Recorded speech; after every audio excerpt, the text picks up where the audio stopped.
बेटी का कन्यादान। कन्यादान हमारे समाज में एक ऐसी रस्म है जिसमें एक पिता अपने जिगर के टुकड़ों को यानी अपनी बेटी का हाथ अपने द्वारा चुने गए दूल्हे को बहुत विश्वास के साथ देता है और उससे यह उम्मीद करता है कि वह अपनी बेटी को जीवन पर्यंत खुश रखेगा।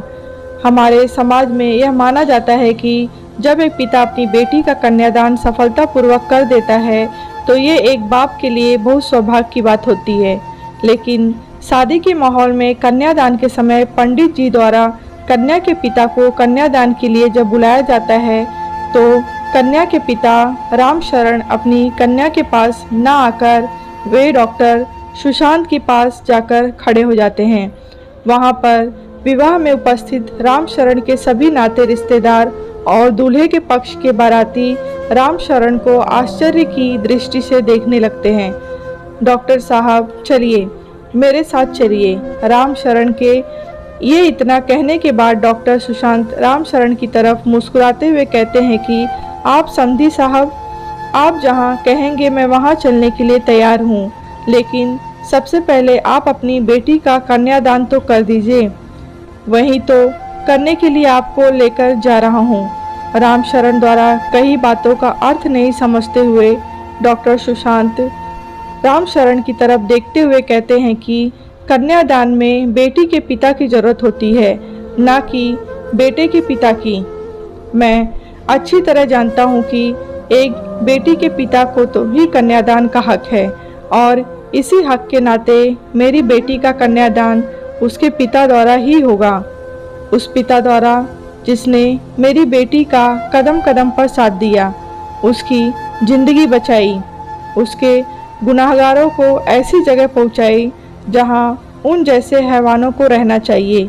एक बेटी को जिस समय अपने माता पिता की सबसे अधिक ज़रूरत होती है, उस समय जिस पिता ने उसका साथ दिया होता है, जिस पिता ने उसके जीवन को संवारा होता है, वही पिता तो सही मायने में कन्यादान का हकदार होता है। प्रियंका कहने में तो मेरी बेटी है, मैं उसका पिता हूँ, लेकिन जिस समय मेरी बेटी को मेरी आवश्यकता थी मैं उसके साथ नहीं था, ना तो शारीरिक रूप से उसके साथ था और ना ही मानसिक रूप से। राम शरण द्वारा कहे गए शब्दों का अर्थ समझते हुए डॉक्टर सुशांत ने राम शरण का हाथ पकड़ते हुए कहा कि सबसे पहले तो मैं एक डॉक्टर हूँ, इस नाते किसी भी मरीज को डॉक्टरी सुख सुविधाएं उपलब्ध कराना, उसका इलाज कराना मेरा सबसे पहला कर्तव्य है। रही बात आपकी बेटी प्रियंका का, तो साथ देने की तो मेरी भी एक बेटी है। मैं भी एक बेटी का पिता हूँ और मैं एक अच्छी तरह से जानता हूँ कि हम माता पिता अपनी बेटी का जरूरत पड़ने पर साथ नहीं देंगे तो भला कौन देगा। ईश्वर ना करे किसी भी बेटी को प्रियंका जैसा दुख झेलना पड़े, लेकिन आप ही बताइए, अगर मेरी बेटी के साथ यह सब कुछ हुआ रहता तो क्या मैं अपनी बेटी का साथ नहीं देता, उसे मरने के लिए छोड़ देता? नहीं, बिल्कुल भी नहीं। हर पिता को अपनी बेटी का साथ देना चाहिए। अगर बच्चे गलती करते हैं तो माता पिता का फर्ज होता है कि उसे सही राह पर लाएं, उसका दोस्त बनते हुए उसके मन को समझें, उसे समझने का प्रयत्न करें, उसे सही और गलत समझाते हुए उसका कदम कदम पर साथ दें। तभी सही मायनों में हम माता पिता का फर्ज निभा सकते हैं। उन आवारा लड़कों ने प्रियंका के साथ जो घिनौना काम किया उसमें उनकी गलती तो थी ही, साथ ही मैं उनके माता पिता को भी इस बात का गुनहगार मानता हूँ कि उन्होंने उसे बचपन से ही लड़कियों और औरतों की इज्जत करना नहीं सिखाया। उसे नहीं सिखाया कि कोई भी लड़की औरत उस घर की इज्जत होती है, मान सम्मान होती है और हमें अपने घर की इज्जत और मान सम्मान का आदर तो करना ही चाहिए। साथ ही दूसरे की बहू बेटियों और औरतों का भी मान सम्मान करना चाहिए। उन जैसे लड़कों के माता पिता तब संभालते हैं जब उनके बच्चे गलती कर चुके होते हैं और ऐसी गलती जिसमें घर की वापसी की कोई गुंजाइश नहीं होती। उन जैसे दरिंदों की जगह उनका घर नहीं बल्कि जेल की सलाखें होती हैं। जितना दर्द वे लड़की को दिए रहते हैं उससे ज़्यादा दर्द उनको मिलना चाहिए। उन्हें इस बात का एहसास होना चाहिए कि उन्होंने एक लड़की की ज़िंदगी से खेलना है। इसके लिए उन्हें अपनी ज़िंदगी गंवानी पड़ेगी। प्रियंका ने तो कोई गलती की ही नहीं थी, फिर भी उसे ऐसी सज़ा मिली थी जिसने उसके जीवन के सुनहरे पलों को ही समाप्त कर दिया था। शारीरिक और मानसिक तौर पर स्वस्थ होने में प्रियंका को 7 साल लग गए। ईश्वर का शुक्र है और साथ ही प्रियंका की हिम्मत भी कि इसने मजबूती के साथ उन कठिन परिस्थितियों का सामना किया और अपने गुनहगारों को उसकी जगह पहुंचाने में हमारा साथ दिया।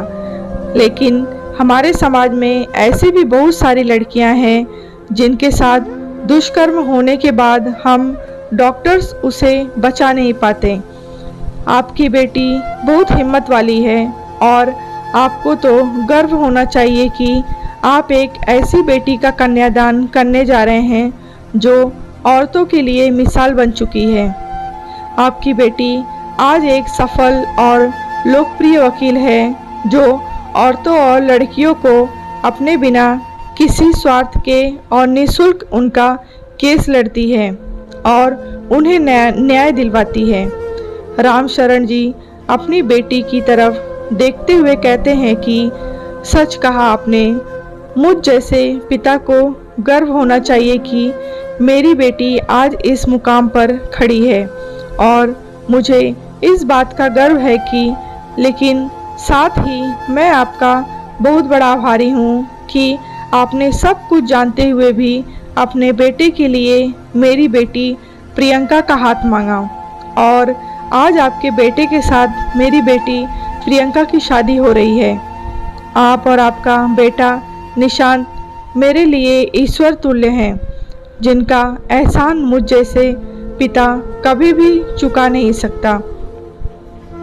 डॉक्टर सुशांत से उक्त बातें कहने के बाद राम शरण जी उनके पैरों की तरफ जैसे ही झुकने लगते हैं, डॉक्टर सुशांत अपने दोनों हाथों से राम शरण जी को पकड़कर उठाते हुए कहते हैं कि इसमें एहसान ऐसी कोई बात नहीं है। दोनों बच्चों ने एक दूसरे को पसंद किया है।